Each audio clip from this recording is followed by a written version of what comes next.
Hello again. A continuation of my digitalization of my ICE. Here you can see it running in analog mode. I just put it on the track to give it a test, cleaned the wheels, oiled it, etc. For an old engine, it's okay. It's a bit noisy, but you know it is what it is. Just having a look now, see where I've got to do some alterations. There are some diodes on the top on the circuit board that I've already removed. These are the connectors. It allows the current from the pickups on the wheels, from the drive unit and the motor unit to feed all the way through the wagons to the drive unit. You've got to be very careful with these. They are awkward. That's the best word I can use to describe it. And here I'm showing where I've got to make some cuts and isolate the feeds for the decoder going to the engine and the pickup from the track. Excuse the camera work, it's a bit awkward trying to film and point and talk at the same time. That's the decoder I'm going to use, as I mentioned in my previous video. I will need to make some room for it on the circuit board. Just cut that out and trim the wires and start getting it installed. As always, you've got to make sure you know exactly where you're going to solder. Isolate the motor from the rest of the electricity supply.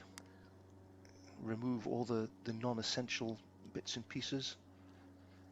I use a little Dremel to cut away the metal track, if that's what you call it, so I can then start wiring in the decoder. Here's the circuit board off the motor.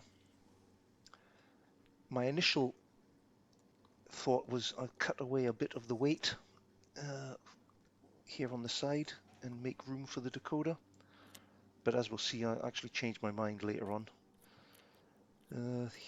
Got to remove all these. I think that's a resistor, the coil, the diodes there on the right for the lights. Here we go. Little break. I've done some work. I've taken the Dremel and isolated what I needed to isolate. The two pickups there to go to the engine. Got a cut there to isolate the lights, which you can see that I've just done there. And then the track feed. Apologies for the focus. Then I'll come back. There we go.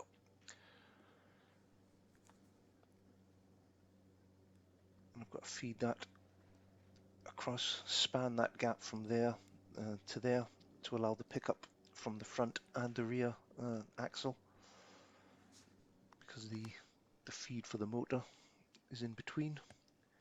Here's a temporary wiring of the unit. I'm just going to put it on the track and see if it runs. There we go. Got to be very careful doing this, that you don't create any short circuits. Just let the decoder sit there. Right, power on, and let's see if it works. And it does. So at least I know the wiring is sound. I've done all the connections correctly. Take it off and walk away. Now it's just a case of tidying it all up, shortening the wires so it can fit in. I've actually now connected up the lighting. This unit has a red and a white bulb, or bulbs, on the front. which should switch depending on the direction the unit's traveling.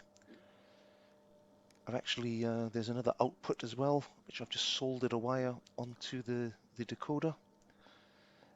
I will actually need to have another function decoder in the dummy unit to control the lights at the other end, but I'll deal with that later. I'll just get this working and running in the meantime.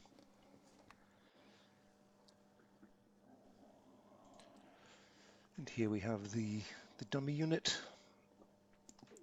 I will have to, as I said, install a function decoder here to operate the lights,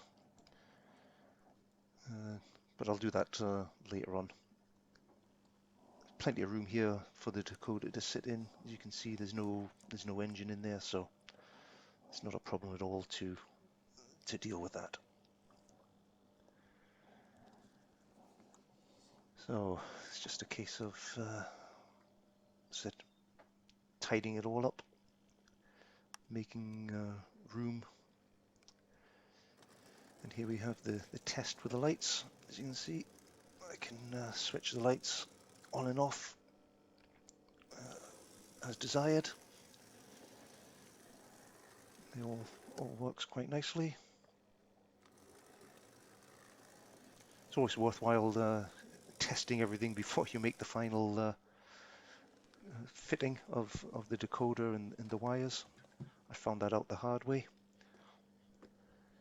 So yeah, looks a bit of a mess, but at least I know it works, and that's the main thing. So it's just a case now of finishing it all off.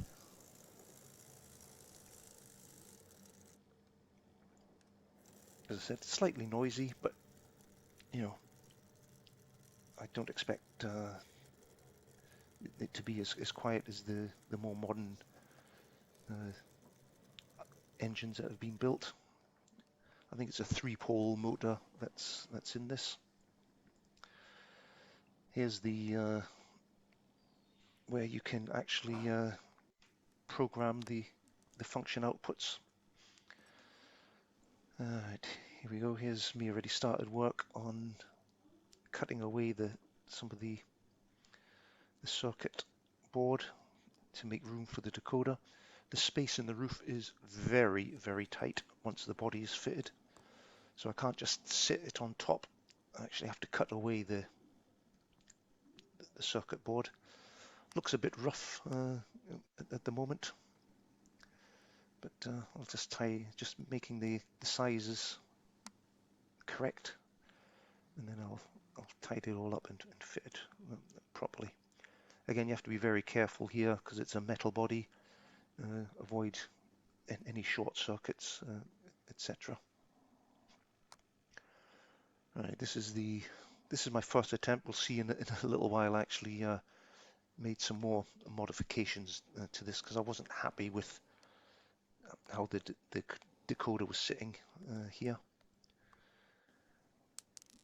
And here you can see the modification I made. I actually split the circuit board into two so that the decoder could sit right in the middle.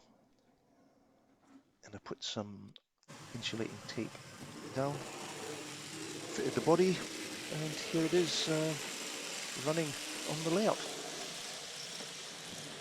Very pleased with how it's turned out.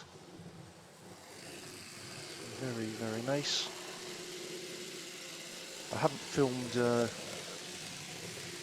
test that I did just before this. As I said, the couplings that connect the units all together are not the best. I mean, it was quite innovative at the time it came out. You've got to make sure that they're all sitting properly, otherwise you can get derailments. But once they're all fitted correctly, it looks and runs brilliantly. Very pleased with how it's turned out. Said the only thing I need to do is fit the function decoder in the dummy unit at the back, so I can have the lights at the back controlled as well. And that's it. Thanks again for watching. Until next time.